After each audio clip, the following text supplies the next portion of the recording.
Fala pessoal, sejam muito bem-vindos aí a mais um tradicional Crypto Visions, hoje com um dia de diferença, mas basicamente hoje a gente vai abordar ali alguns temas bem legais. Não um evento que é inevitável na minha visão, mas 3 eventos. Quero explicar um pouco de algumas teses que para mim são fundamentais para esse ano, então 3 teses que vão ser fundamentais para o ano de 2024, explicar toda a lógica dela e cravar para vocês aqui, para mim, as 5 datas mais importantes do ano de 2024. Então vocês vão ter a visão completa de tudo isso. Vocês estão achando estranha a imagem, o cenário? O negócio é o seguinte, eu me mudei, voltei para São Paulo só para resolver algumas coisinhas. Então, sim, eu estou com a webcam antiga, por isso que a imagem não tá tão legal assim, e também com o cenário de uma forma um pouco menos completinha. Mas vi aqui as dúvidas da galera, eu vou travar aqui as dúvidas para conseguir puxar aí para todo mundo, responder as dúvidas naturalmente. Mas bora lá, deixa eu compartilhar aqui. Vamos para o conteúdo, que é o que interessa, o que é mais importante.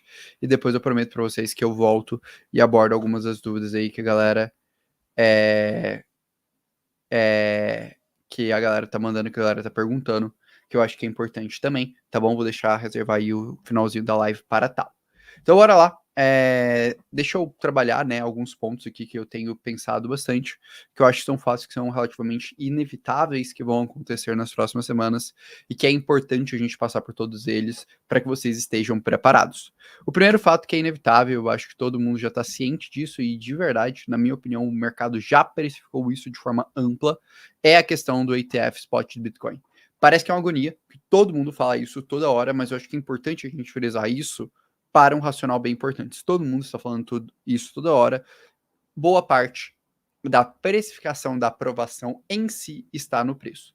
Não estou falando da precificação do efeito ETF, da entrada de capital que o ETF vai permitir. Estou falando da precificação de aprovação do ETF. É porque eu falo que ela está em grande parte no preço e, na minha visão também, ela tá dado em boa parte como algo que é certo.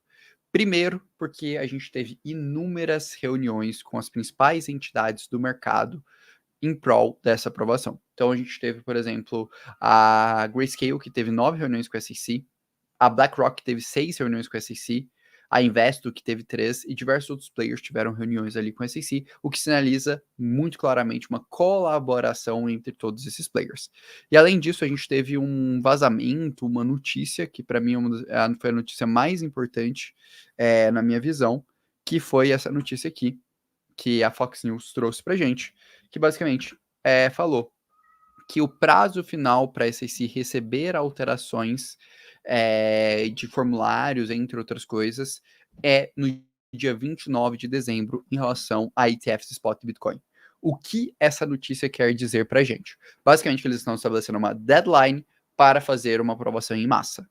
É isso que significa. Não existe outro motivo razoável para eles estarem estabelecendo essa deadline. Até porque se eles quisessem não aprovar o ETF da ARK Invest, que é o ETF que vence no dia 10 de janeiro, o pedido, que é a deadline final deles, eles não fariam toda essa movimentação, todo esse esforço em prol de viabilizar toda essa estrutura.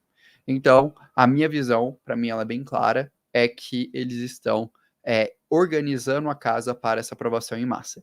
Quando essa aprovação deve acontecer? Eu acredito que provavelmente virando o ano. Eu vi muitas teses de que eles aprovariam nesse meio tempo de agora, porque basicamente eles não chamariam tanto a atenção do mercado em relação a esse evento. Mas o ponto é que para mim é dado que entre agora, entre dia 29 e dia 10, a gente vai ter a aprovação do ETF. Aí 15 dias, menos de 15 dias, né, que a gente está falando, e para mim é um evento inevitável do mercado. Então, completando um pouco o título da live, o primeiro grande evento inevitável é esse. Só que eu acho que a gente tem que ter uma interpretação diferente nesse momento aqui de mercado. A interpretação que boa parte do mercado já está precificando essa aprovação do ETF. Boa parte do mercado já compreende que esse ETF vai acontecer.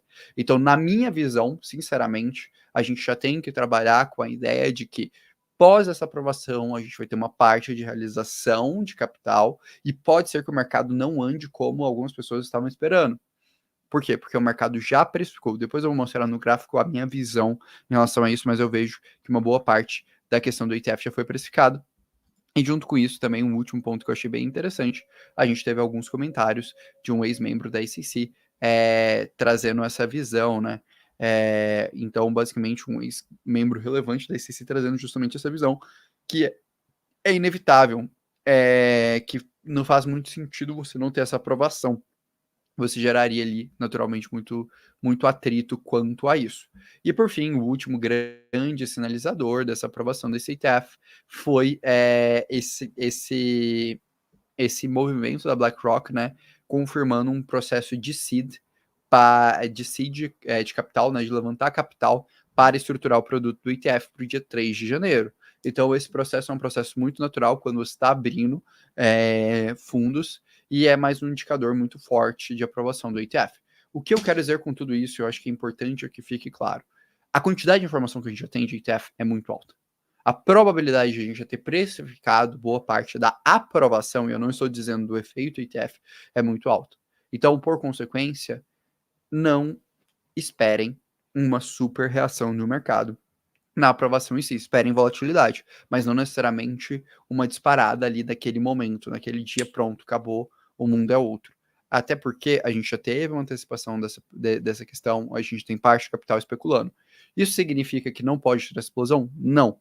Mas eu acho que é importante a gente trazer esse tom mais realista, mais razoável e também ter um pensamento de segunda ordem em cima dessa estrutura, que é algo inevitável, mas é algo que, na minha visão, a gente ainda vai travar muito nesse aspecto, tá bom?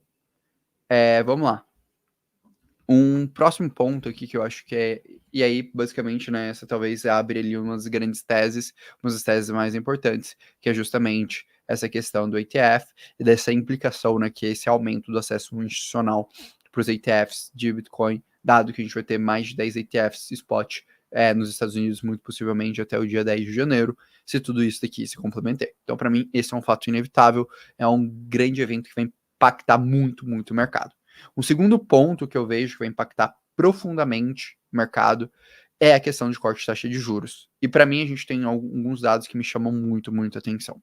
A gente está vivenciando uma redução massiva na expectativa de inflação dos Estados Unidos. Está vivendo uma das maiores reduções de inflação norte-americana. Isso também é um fato, tá, galera? Não é uma mentira, não é um fato.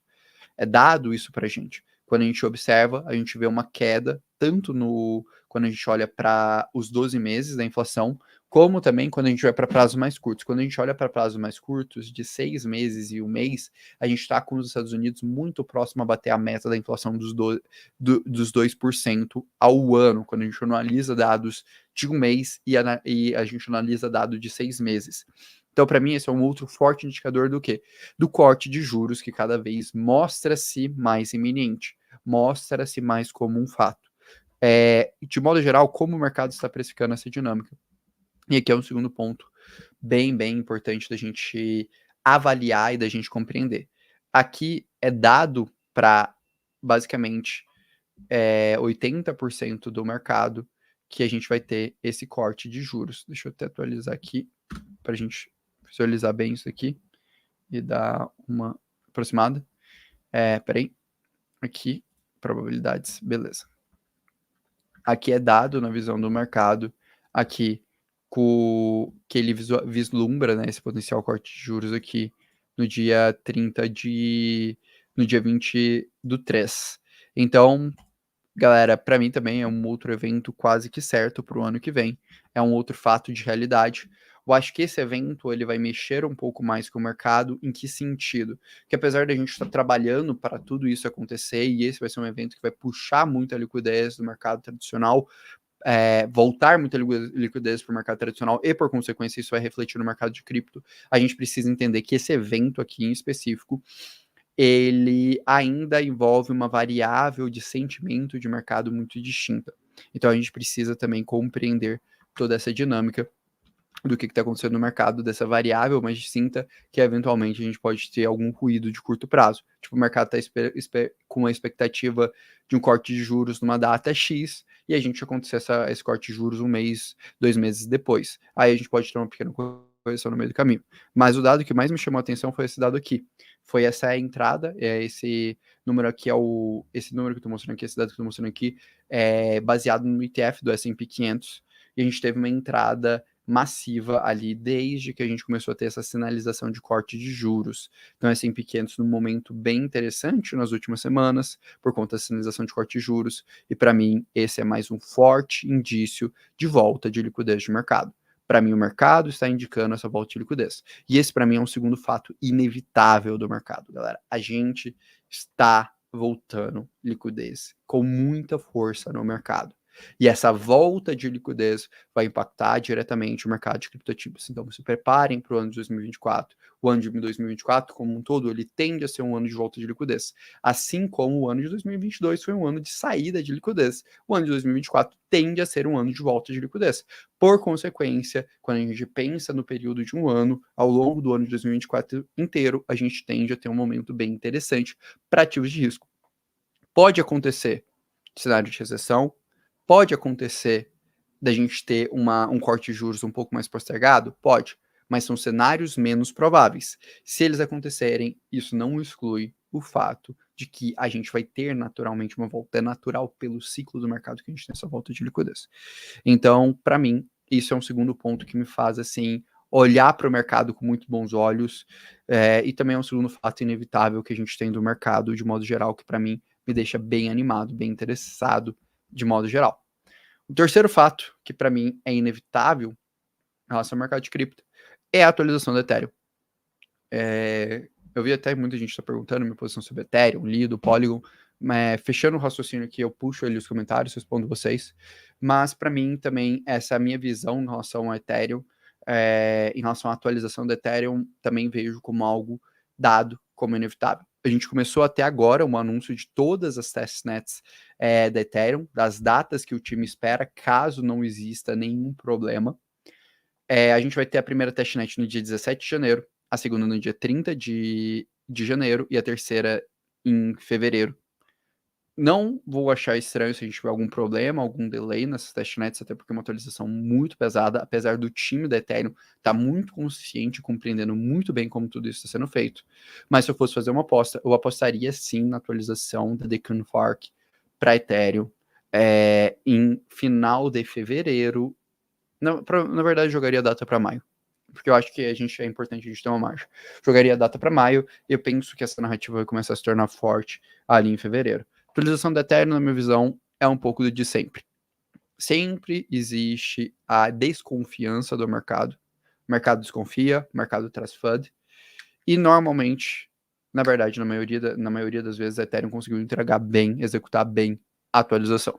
Os caras demoram, os caras têm um trabalho bem árduo, bem denso, mas normalmente eles entregam bem. Acho que a gente está com um time de desenvolvedores muito maduro na Ethereum, frente ao que rolou no The Merge, processo todo que eles vivenciaram, e para mim eu tenho uma expectativa muito boa em relação ao Decon Fork. Eu acho que o Decon Fork vai ser um divisor de águas para Ethereum positivamente.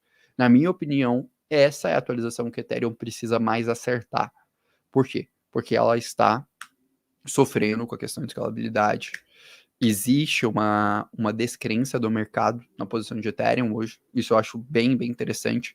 Eu vi muitos analistas comentarem e eu vejo que tem uma divisão no mercado de modo geral da posição de Ethereum. Uma parte dos analistas realmente não acreditando tanto na tese, abrindo mão da tese, e uma outra ponta dos analistas comprando bastante a tese, especialmente baseado no Decon Fork. Então, para mim, Decon Fork, tendo sucesso, vai ser um driver muito importante para a volta de capital e a volta de atenção dentro do ecossistema do Ethereum, principalmente para airdrops de segunda camada, para airdrops das soluções de disponibilidade de dados, para airdrops das soluções de restaking e, naturalmente, para o ecossistema, para o aquecimento do ecossistema inteiro do Ethereum. Para mim, os dApps e as aplicações da Ethereum são alguns dos mais bem capitalizados, na verdade, os mais capitalizados do mercado. E se essa atualização ocorrer bem, eu acredito que a gente vai ter uma era muito forte de airdrops na Ethereum. Acho que a gente vai ter alguns dos maiores airdrops da história do mercado no ano de 2024.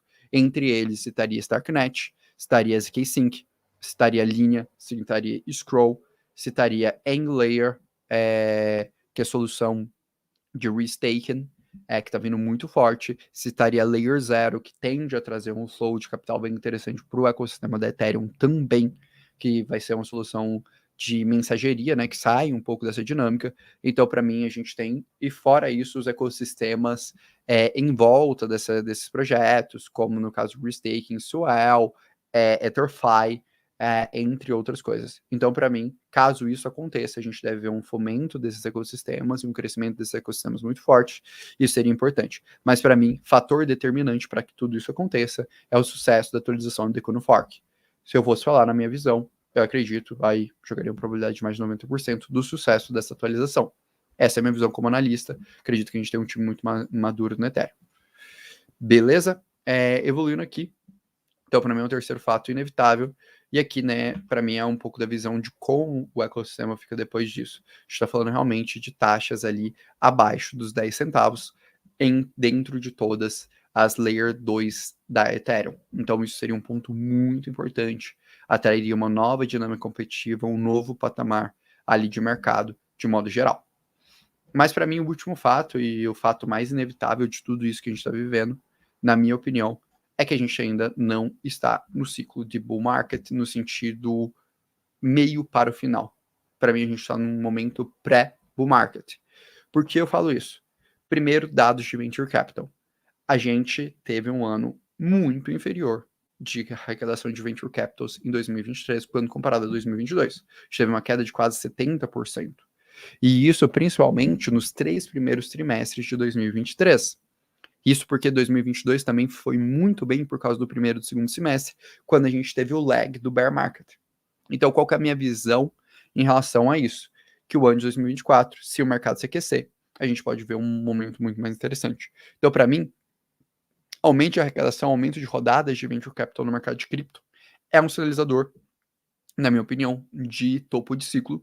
A gente ainda está longe desse sinalizador. Para mim, esse é um dos principais indicativos em relação ao topo de ciclo. Outro indicador que, para mim, normalmente marca o topo de ciclo é aumento de volatilidade e aumento de interesse do retail. E a gente está nas mínimas nesses aspectos. O ano de 2023 foi marcado por isso. A gente teve a menor volatilidade no mercado desde 2016. Então, para mim, que aí foi antecede, né, o ciclo de 2017, 2016. E também a gente teve o menor volume dos últimos 3 anos dentro do mercado retail. Então a gente realmente está com volume baixo, a gente está com volatilidade baixa e a gente está com interesse no mercado de cripto baixo. Quando a gente vem aqui para o Google Trends, que para mim é um outro grande indicador de que o retail já está dentro da tese, o retail está posicionando na tese ou não, né? Para mim, quando o Google Trends está em alta, é um sinal de alerta, na minha visão, para aquela tese. A gente observa aqui um ponto bem, bem interessante, que é realmente, a gente ainda está muito longe do pico. O pico do mercado foi justamente, né, ali em maio de 2021, que foi o primeiro pico, né, foi um pico de 64 mil dólares no último bull market. Depois a gente ainda teve um pico que foi o ETF do Bitcoin, foi bem aqui, né? Quando a gente teve a aprovação do ETF, que a gente bateu 69 mil dólares. Depois a gente tem uma queda de interesse em relação ao mercado de cripto como um todo. Agora a gente está com 27 pontos. Para mim, é um momento que eu vou começar a falar: caraca, a gente está realmente com o mercado aquecido, o mercado está de olho. É o momento que a busca de termo cripto estiver superando o valor do ciclo anterior. Enquanto isso não acontecer, para mim a gente ainda não está naquele momento de aquecimento, a gente não está naquele momento de racionalidade. Eu sempre sou muito cético quanto a isso. Então, para mim, é um ponto de observação. E aí, cara, sinceramente, esse para mim é o ponto que marca o aspecto mais inevitável do que a gente está vendo no mercado de cripto. A gente está vendo uma mudança profunda de opinião do capital institucional referente ao mercado de cripto. Em 2017, o CEO da BlackRock, o Larry Fink, tinha a seguinte frase em relação ao Bitcoin, que o Bitcoin, ele basicamente era o termômetro da quantidade de dinheiro que estava sendo lavado no mundo. Então ele cravava muito isso, né? Hoje, ele coloca que o Bitcoin pode ser, e o mercado de cripto como um todo, um novo flight to quality. Então, um ativo de diversificação e de proteção em relação a riscos, em relação a mudanças macroeconômicas, que é justamente o que a gente está vivendo nessa era, nesses próximos anos. Então, para mim, esse é o ponto que mais marca e o ponto que talvez mais traz, na minha visão, 2024 tende a ser um ano muito bom e um ano inevitável do mercado de criptomoedas, porque a maior gestora do mundo está se posicionando de forma forte em relação a essa tese. E para mim esse é o fator que soma tudo isso que eu estou falando. Então, sinceramente, a gente tem 3 fatos, na minha visão, são inevitáveis. A gente tem a aprovação do ETF Spot de Bitcoin no ano que vem. A gente tem a atualização do Ethereum, atualização mais importante, escalabilidade do case. E o terceiro ponto, nós temos tendência de inversão de juros, corte de juros nos Estados Unidos, independente se é na recessão ou não. E a somatória de todos esses fatores é que a gente está tendo todos esses 3 grandes fatores, que são 3 motores muito grandes para um ciclo interessante de mercado, em um cenário em que a gente tem uma baixa entrada de venture capital, um baixo interesse do retail, mas uma fortificação de forma significativa da tese de cripto, uma mudança de pensamento em relação ao mercado de cripto dos maiores investidores do mundo, que são as maiores gestoras do mundo que estão pedindo para o ETF spot de Bitcoin e Ethereum. Então, para mim, essa somatória marca a minha visão para o ano de 2024, mercado de cripto. E aí, se eu pudesse cravar algumas datas que, sinceramente, vocês deveriam anotar no caderninho de vocês, que eu estou acompanhando e que eu acho minimamente interessante, seriam essas daqui. Então, para mim, quais são os próximos grandes eventos que a gente vai olhar para o mercado de cripto? A gente tem 10 de janeiro, aprovação do ETF Spot Bitcoin. Reforço, isso não necessariamente significa uma explosão. Isso vai variar muito de como o mercado vai interpretar, porque boa parte do mercado já está precificando o ETF, na minha visão, na minha análise. Depois, dia 31 de janeiro, a gente tem a questão do Fed, a primeira reunião do ano do Fed. Essa reunião tende a ser muito, muito importante, porque ela tende a ditar muito do tom. O Fed está com um posicionamento extremamente ambíguo, apesar do mercado estar apostando, né, no corte de juros. O Fed ainda está com um posicionamento muito ambíguo, então para muita gente não é algo dado, não é algo óbvio. Depois, acredito que início de março, eu deixei até em azulzinho, porque vai ser um evento mais relevante para o ecossistema do Ethereum. A gente vai ter o Decun Fork. Então, provavelmente, depois dessa reunião do Fed, esse espaço de tempo aqui é um espaço onde vai ter uma abertura para uma narrativa em relação a Ether, em relação ao ecossistema do Ethereum muito forte. Aqui, que a gente vai ter passado Bitcoin, a gente vai ter passado macro, e a gente vai estar num momento em que as atualizações do Ethereum estão acontecendo. E vai ser um misto entre expectativa positiva de mercado e FUD em relação ao insucesso da atualização do Decun Fork. E aqui, para mim, a outra data que marca, que é muito, muito importante para o cenário macro, aqui vai ser dia 20 de maio, que vai ser quando a gente vai ter a primeira reunião que o mercado prevê corte de juros. Se isso não acontecer, vai frustrar o mercado, vai gerar uma certa volatilidade, mas aqui a gente vai ter muito claro. Na verdade, a partir da reunião do dia 31 de janeiro, a gente vai ter muito claro quando que vai ser esse corte. Aí talvez a expectativa no mercado vai ter um pouco mudado, essa data não seja uma data tão importante assim, mas eu acho legal da gente cravar essa data aqui.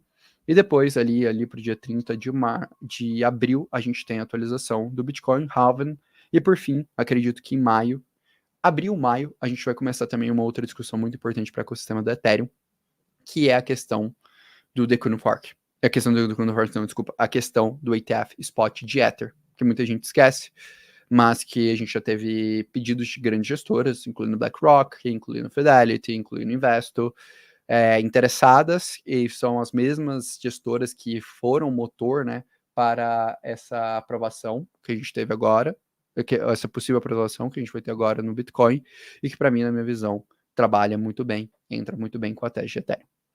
Então, para mim, vai ser um outro evento que vai chamar a atenção, vai gerar narrativa para esse ecossistema. Então, para mim, dos pontos principais que queria comentar de modo geral eram esses. Agora, eu quero puxar aqui algumas dúvidas que a galera trouxe, que eu acho que pode ser legal para a gente trabalhar. Tiaguinho perguntando, e Matic? Pô, galera, tá... Cara, continuo confiante na tese, continuo super confortável, sinceramente, no Bull.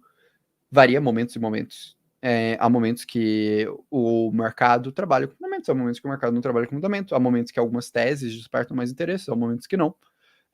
Como eu sempre falo, cripto é uma maratona, bull market é uma maratona. Se você for presumir seus resultados num range de 6 meses, sinceramente, eu acho que não faz sentido. Acho que tem que olhar um range maior. Acho que vai ter um ciclo mais longo. Acho que Polygon é um dos cases que está mais bem posicionado para o próximo ciclo, e eu estou em paz com a minha posição em Polygon, sendo muito sincero. Já falei meu objetivo de carteira, que é fazer entre 10 a 12 vezes, uma carteira que eu me posicionei ali em agosto. Estou com um preço médio muito bom nos ativos que eu acredito que eu tenho tese e estou super confortável com a minha posição em Polygon nesse aspecto. Inclusive, estou pensando em fazer um vídeo revisitando essa análise, trazendo uma outra análise de Polygon, pegando ali mais atualizações, mais mudanças desde aqueles anúncios do Polygon 2.0. Se vocês acharem legal, deixem nos comentários que eu posso organizar um vídeo de análise nessa linha para vocês. Ana Reis perguntando sobre realização de lucro. Olha, de verdade, eu acho que agora não é hora de pensar nisso. E não é. Como assim? Não é hora de pensar nisso. Eu acho que agora não é uma hora que se realiza lucros. Agora é uma hora que ou você rebalanceia a carteira, se você estiver desconfortável, ou você faz proteção de operações de proteção. Mas em meio a um ciclo de pré-bull market, não se realiza lucro. Não com os catalisadores que a gente tem para o ano de 2024 para o mercado de cripto. O que eu faria era estruturar meus pontos de venda. Então, pegaria qual que é o meu target de multiplicação da minha carteira, botaria os meus pontos que eu acredito são pontos interessantes de venda, em cima daquelas multiplicações, realizações parciais, e trabalharia nessas estruturas, e o restante estruturaria uma boa estratégia de proteção.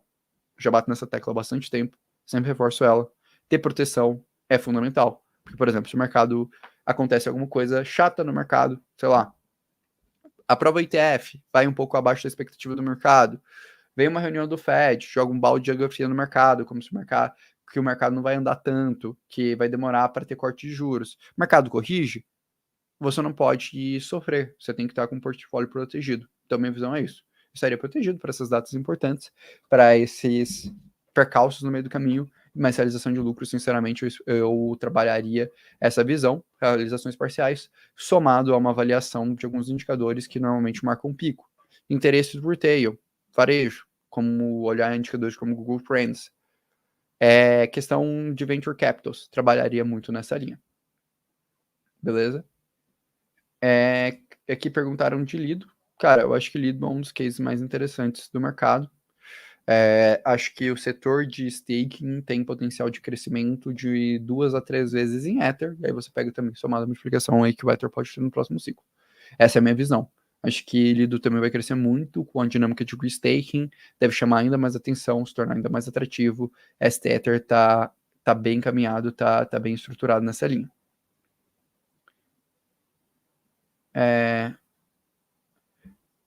Aqui o pessoal falando de sentindo preso e Ethereum. Galera, dica de verdade, dica de coração. Teses demoram para ser confirmadas. Às vezes a tese do coleguinha do lado vai ser confirmada 2, 3 meses antes da tese que você está postando. É importante você rever. Se mudou o fundamento, se não faz mais sentido, se você acha que não faz sentido, saia da tese. Agora, minha visão não mudou esse último mês. Esse último mês só alguns ativos andaram, mais do que outros. Aí, naturalmente, você tem que avaliar as teses da sua carteira, como você está pensando nesse aspecto. Minha visão é essa. O pessoal batendo aqui um pouco sobre a questão de Arbitrum e zk-Sync travando. Fato, travaram. Normalmente são problemas técnicos bem simples, é uma questão de gas. Sinceramente, a gente ainda está no estágio de desenvolvimento inicial de rollups, assim como grande parte das estruturas de escalabilidade do mercado cripto. Acho que 2024 vai marcar um ano de muita evolução. Todo mundo que eu conversei no mercado em relação ao L2 fala muito isso. 2024 vai ser um ano de muita evolução, especialmente por conta do Econofork. E a questão agora é esperar esse trabalho de evolução do mercado. Mas, galera, não se enganem. A gente ainda não pode travar que o mercado de L2 é um mercado maduro. O mercado de L2 vai demorar mais de um ciclo para se amadurecer. Mas provavelmente a gente vai ter uma mudança circunstancial nessa estrutura. Deixa eu ver aqui. Vou pegar mais uma coisa.